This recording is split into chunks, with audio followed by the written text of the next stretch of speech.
a vraiment le choix vis-à-vis du lien, de marquer quelque chose qui est important vis-à-vis du lien.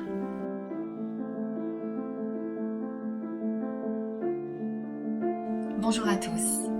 Alors, aujourd'hui, envie de partager avec vous, est-ce qu'on a tellement le choix sur ce chemin de flamme jumelle? Où est-ce que se place la notion de libre arbitre? Alors tout d'abord par rapport à ça, ce que j'observe chez toutes les personnes que je rencontre, que ce soit mes clients, mais que ce soit aujourd'hui aussi mes amis flammes jumelles ou toute personne à qui je parle, et aujourd'hui j'ai parlé à des centaines de personnes qui se sont senties ou qui se sentent concernées de près ou de loin par ce processus flamme jumelle. Eh bien, il est vrai que quelque part, on peut considérer qu'on a le choix. On a, pour moi, essentiellement le choix d'avancer ou non. Que je m'explique. Dans ce chemin, il y a différentes intentions, on va dire. Il y a des personnes qui vont vouloir se réunir à leur autre. Il y a des personnes qui vont vouloir la complétude. Il y a des personnes qui vont vouloir s'engager dans le lien. Il y a des personnes qui vont vouloir laisser tomber tout ça. Et à mon sens, c'est vraiment à ces endroits-là qu'on a le choix. C'est-à-dire que entre ce qu'on souhaite, par exemple, on veut absolument se réunir à son autre, on veut comprendre, on veut avancer, on veut ne plus souffrir, on veut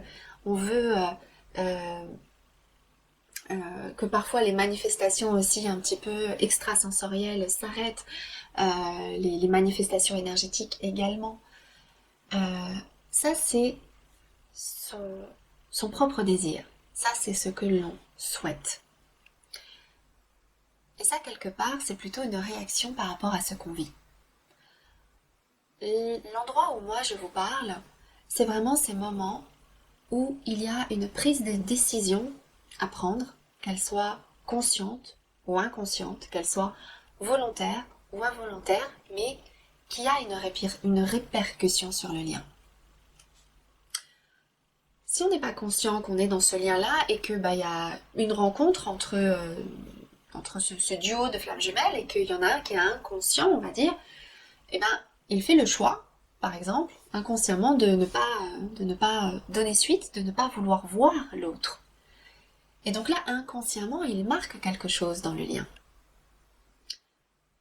Et il fait un choix. Et là, on peut dire que la flamme ne s'est pas allumée. Inversement, eh bien pour ceux qui la flamme s'allume, eh bien là, je dirais qu'il y a différentes étapes. Et c'est très important, à partir de ce moment-là, de le faire le plus en conscience possible.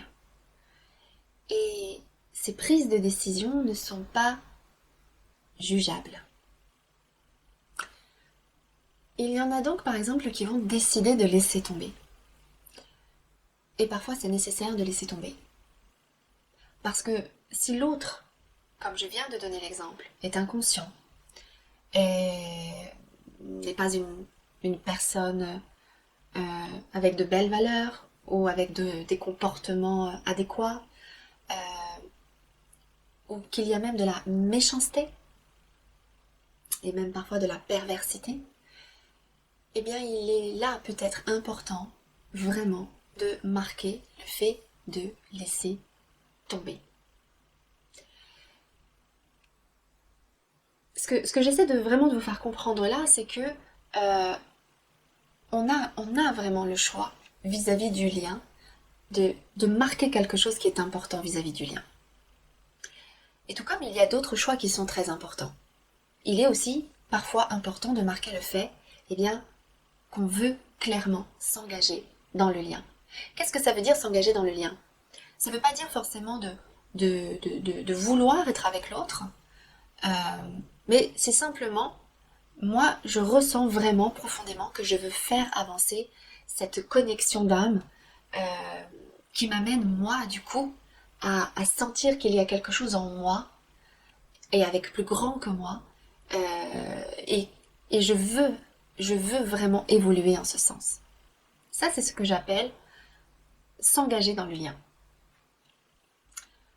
Et puis il y a aussi le choix de je m'engage vraiment totalement, je veux être avec mon autre. Ce choix-là, il est intéressant parce que ça va dépendre de sa part en vous.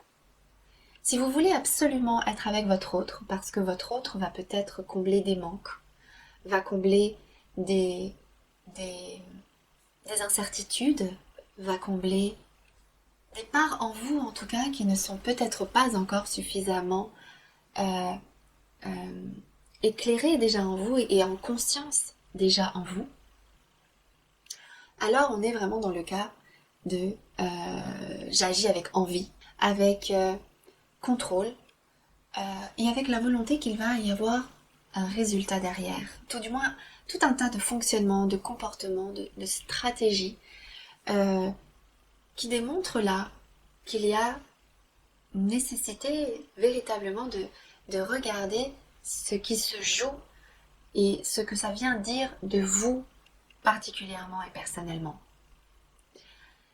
Et c'est très différent que de sentir cet appel d'âme de se réunir à son autre et qui part d'un endroit en soi où on est solide, où on se sait solide psychiquement, où on se sait solide émotionnellement, où voilà, il y a une maturité en soi qui est là et pour autant, eh bien, il y a un appel à aller vers l'autre.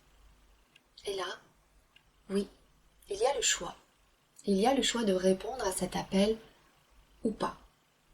Si ce n'est que là, quand on commence à être vraiment connecté à l'âme, eh bien, il faut dire quand même que c'est difficile d'aller à l'encontre de son âme, parce que plus on s'ouvre à soi, et plus l'âme se fait entendre et se fait connaître, et quand on va pas dans le sens qu'elle veut, elle se fait de plus en plus entendre. Mais il n'empêche que c'est un moment où on a le choix.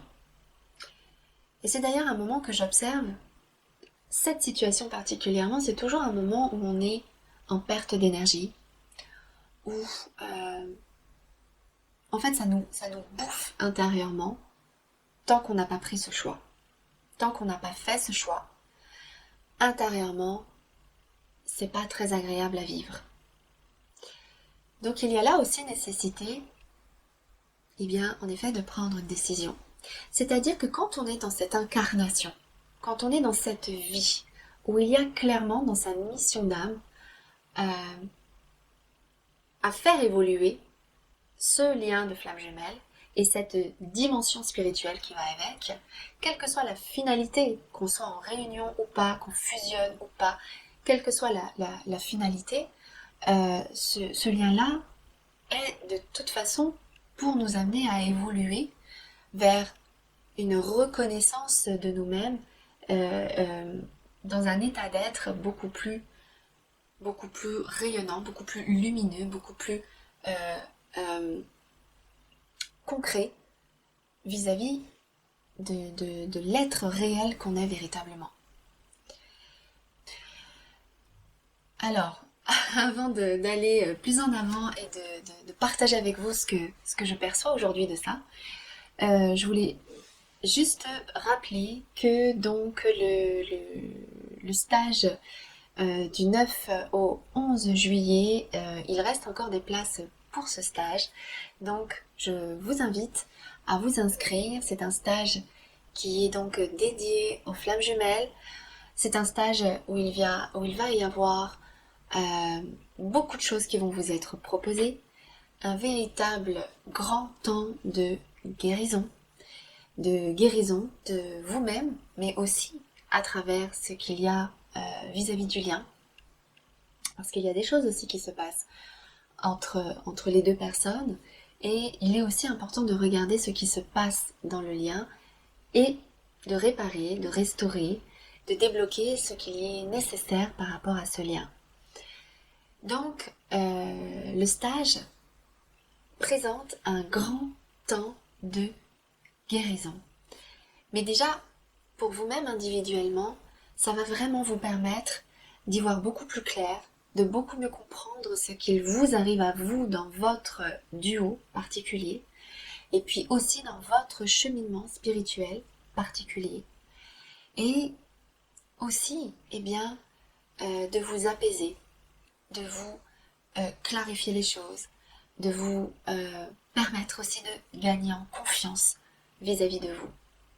Parce que le deuxième temps du stage, c'est un temps beaucoup plus jovial, beaucoup plus dynamique, beaucoup plus positif, parce que là, on va véritablement rencontrer eh bien, l'être complet que vous êtes.